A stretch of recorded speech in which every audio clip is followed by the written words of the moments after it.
et bienvenue sur la chaîne. Aujourd'hui on se retrouve pour une nouvelle vidéo dans laquelle je vais vous présenter de nouveaux bâtiments et décors pour le jeu Zombicide Black Plague. C'est vrai que ces dernières semaines on a pas mal fait de vidéos sur le sujet, mais j'ai eu de nombreuses commandes depuis le mois de septembre sur ce jeu, donc on va continuer et aujourd'hui je vous présente donc des bâtiments que j'ai réalisés, un bâtiment à la demande de l'un de mes clients. Donc ce bâtiment est constitué de 2 cases, donc d'une tuile de jeu. On m'a également demandé de réaliser une place dans laquelle mon client souhaitait avoir une fontaine, un arbre et puis une statue. Et puis pour terminer, on m'a également demandé de réaliser les 2 cryptes du jeu. Donc 2 cryptes et les 2 portes que vous pouvez voir devant, là je vous les représenterai en détail tout à l'heure. Ces 2 portes permettent donc d'accéder aux cryptes. Mais sans plus tarder, on se retrouve tout de suite pour une présentation en détail.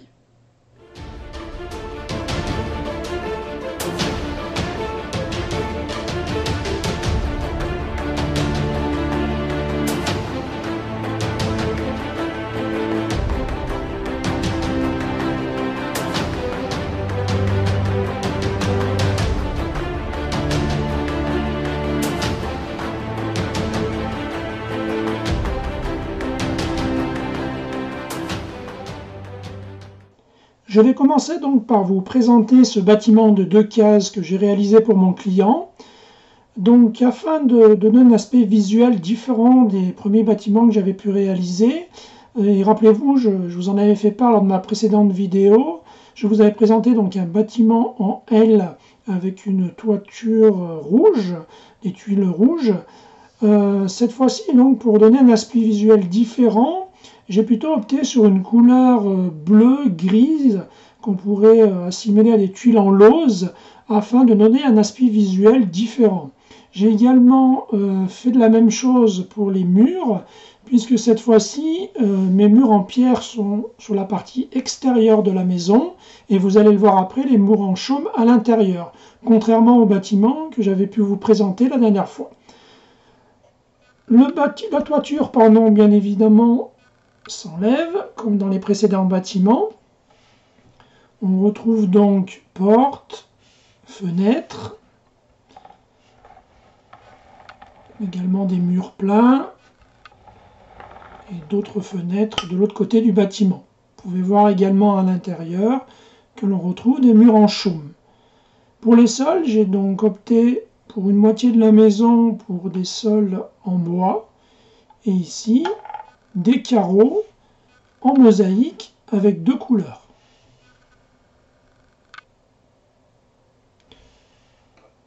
Les 2 parties ont tout simplement été séparées par un petit mur, toujours en chaume. Dans ce bâtiment, donc pas de porte de séparation entre les 2 parties. Je vais vous présenter à présent donc la place que j'ai réalisée à la demande de mon client. Donc son souhait était en fait d'avoir sur la partie centrale une fontaine, un arbre et une statue.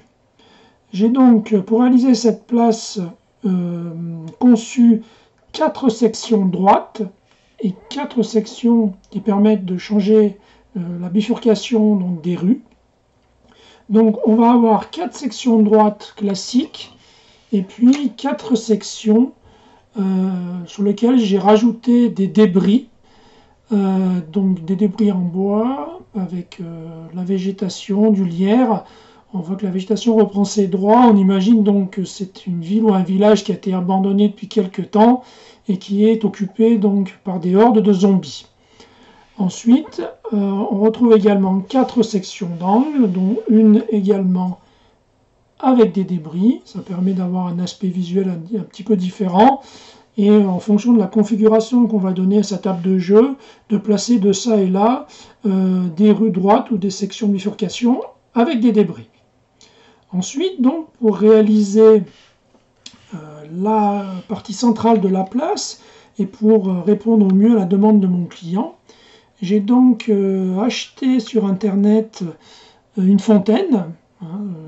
J'ai choisi cette fontaine parce que vous voyez bien que j'avais donc un espace assez restreint, puisque je vous rappelle que les tuiles, les cases mesurent à peu près 10 cm sur 10, donc il me fallait il me fallait que je puisse mettre sur cette case la fontaine, la statue et l'arme. Donc j'ai choisi et j'ai opté pour une fontaine peut-être un petit peu plus petite, mais ma foi qui me paraît, enfin que je trouve plutôt très agréable, très jolie à regarder. Je l'ai donc peinte, et ensuite pour avoir un aspect visuel un petit peu plus réaliste, j'ai rajouté, donc on voit que de chaque côté de la fontaine on a des têtes de lion. J'ai donc percé à ce niveau-là de la tête des trous dans lesquels j'ai donc mis des petites pièces du fil de fer en fait, que j'ai fait plonger, dans lequel je vais donner une forme de courbe, de manière à emmener cette partie au fond de la fontaine, pardon. Ensuite, j'ai donc utilisé de l'eau que l'on peut trouver dans le commerce, que j'ai mise à l'intérieur du puits. Et ensuite, j'ai donc utilisé un petit peu de peinture de couleur blanche et bleutée pour masquer en fait la partie métallique, le fil de fer, et pour faire un petit peu à l'intérieur, on ne doit pas le voir très très bien, mais à l'intérieur un petit peu de bouillon, puisque quand l'eau se déverse au fond de la fontaine, ça gicle, donc c'est pour ça que j'ai utilisé un petit peu cette couleur blanche au fond de l'eau, pour donner cet aspect visuel. Ensuite, j'ai donc rajouté sur la partie supérieure la statue. Alors j'avais pas d'autre solution puisque ça m'était difficile de mettre sur cette petite case de 10 par 10 l'ensemble de ces trois éléments, et mettre la statue au sol m'aurait caché en fait peut-être un peu trop la fontaine. Donc en fait j'ai opté pour une autre solution, j'ai coupé la partie haute de la fontaine et je suis venu fixer dessus la statue. La statue, c'est une statue d'un personnage diabolique, hein, avec une faux. Je l'ai donc brossé et vieilli pour lui donner un aspect visuel plus adapté au jeu. Et donc je suis venu tout simplement la coller et la fixer aussi avec une barre en fer que j'ai percée, que j'ai placée à l'intérieur des deux pièces pour m'assurer qu'elles soient bien maintenues ensemble. Et pour terminer, donc j'ai fait l'acquisition d'un arme également sur internet. Alors je vous avoue que je suis très très content de l'aspect visuel de cette arme. Je trouve que désormais on a quand même fait de gros progrès dans le domaine. Et vous pouvez remarquer quand même que, à ma foi, l'aspect visuel est très très beau et le produit est plutôt bien fini. Voilà, je vais essayer de le faire tourner un petit peu pour vous le présenter. Donc je suis très satisfait de ce produit, hein. Faire un arme, fabriquer une arme demande pas mal d'énergie et pas forcément très simple. Voilà, je suis plutôt satisfait du résultat global. Donc on retrouve donc pour la partie centrale la fontaine, la statue et l'arme qui m'a été demandée. Et donc, ma foi, une fois le tout assemblé avec des bâtiments tout autour, vous pourrez donc imaginer un petit peu la scène, et à mon avis le rendu sera plutôt très sympa. On termine donc avec les cryptes. Donc comme je vous le disais tout à l'heure, on m'a demandé donc de réaliser les trappes qui permettent l'accès aux cryptes et les cryptes elles-mêmes. Donc pour les portes, j'ai également fait l'acquisition de pièces en résine sur internet. Donc des pièces avec un cadre en pierre et une porte centrale. Bien évidemment, la porte peut s'enlever, hein, ce qui permettra donc d'identifier si la porte est ouverte ou fermée. Donc il y en a 4, donc 2 de chaque couleur, puisque rappelez-vous, dans le jeu Zombicide Black Plague, on a 2 portes qui sont couleur jaune ocre. Donc pour cela, j'ai peint les 4 côtés d'une couleur jaunâtre pour la première, et pour la deuxième, la couleur étant violette.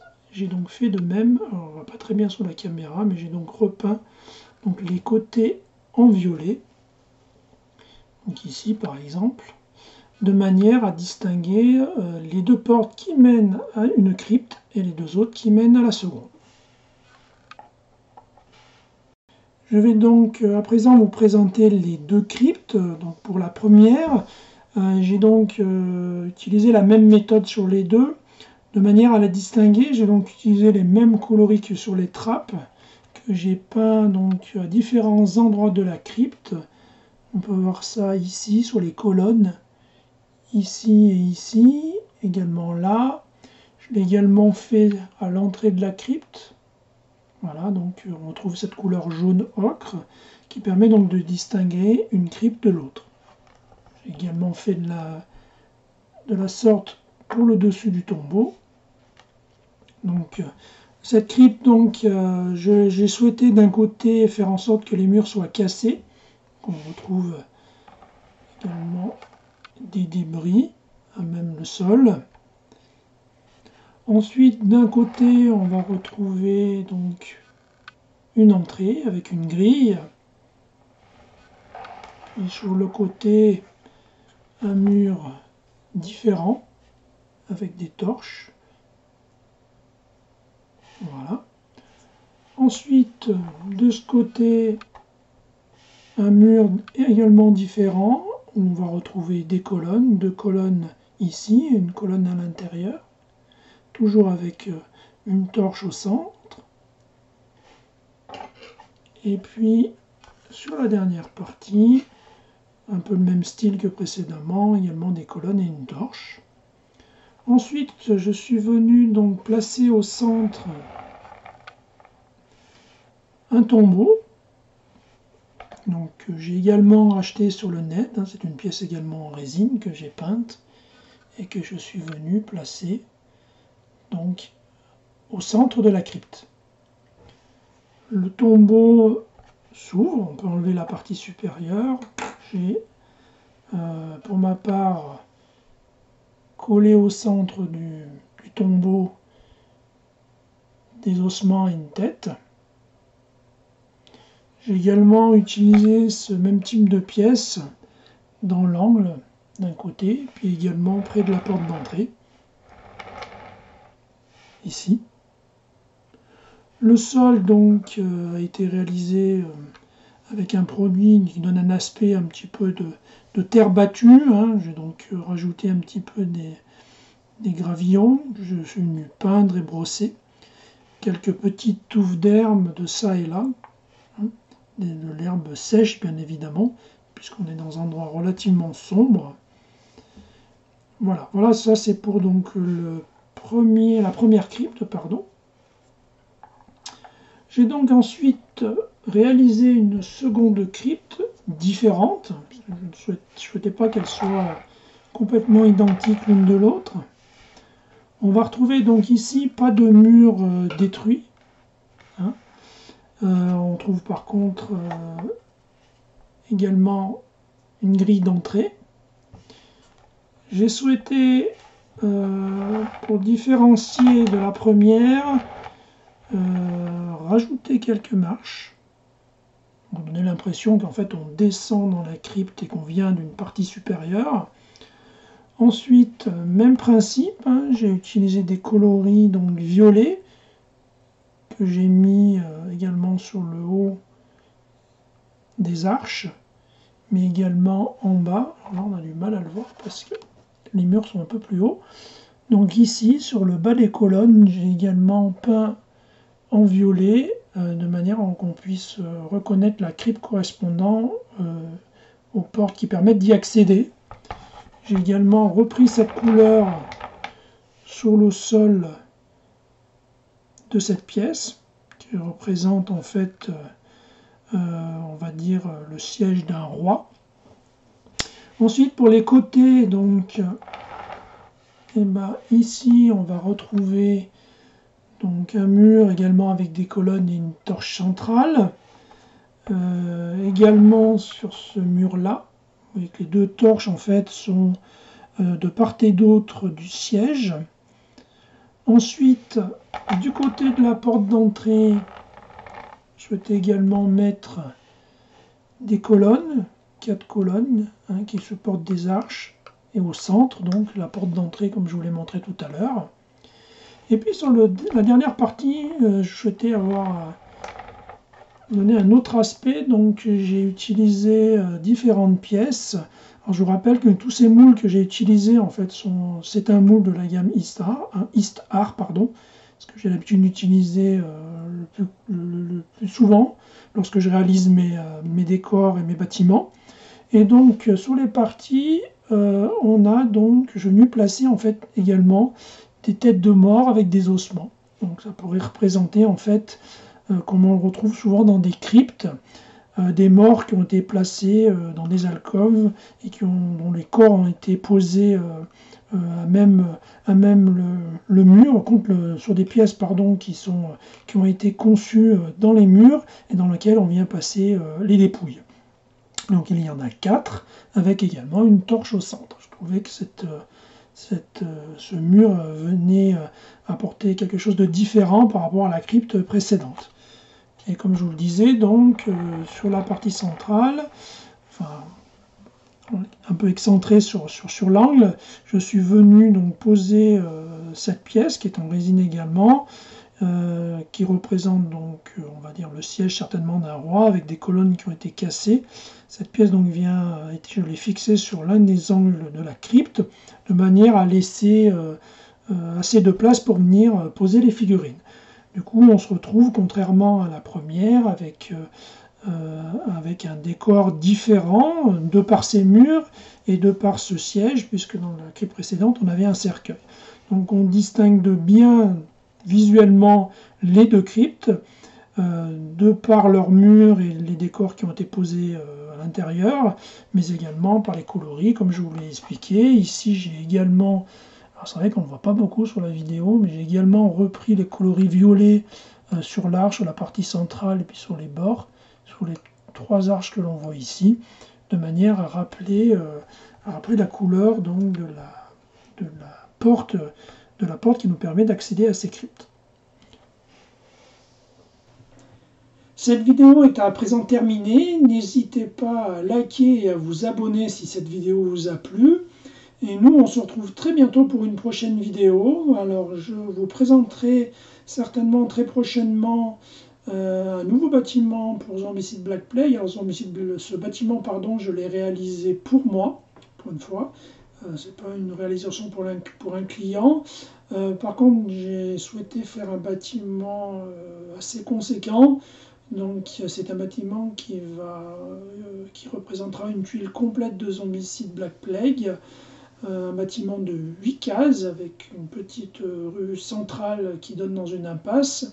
Et comme le bâtiment était conséquent, j'ai également souhaité réaliser un étage. Je suis très très fier donc, de cette réalisation. Elle est quasi terminée, donc je vous la montrerai très bientôt. Et j'enchaînerai également aussi sur une nouvelle acquisition que j'ai faite d'un bâtiment de la gamme Tabletop Lord, qui est une tour. C'est le tout dernier bâtiment qui a été réalisé par la gamme Tabletop Lord. C'est un bâtiment magnifique, c'est une tour qui mesure plus de 50 cm. Donc je vous la présenterai, je vais attaquer donc, la peinture. Une fois terminée, donc, je vous la présenterai et je ferai une petite vidéo là-dessus. Voilà, sur ce, j'ai terminé. Je vous dis bonne fin de journée, bonne soirée, en fonction du moment où vous regardez cette vidéo. Et à très bientôt. Salut!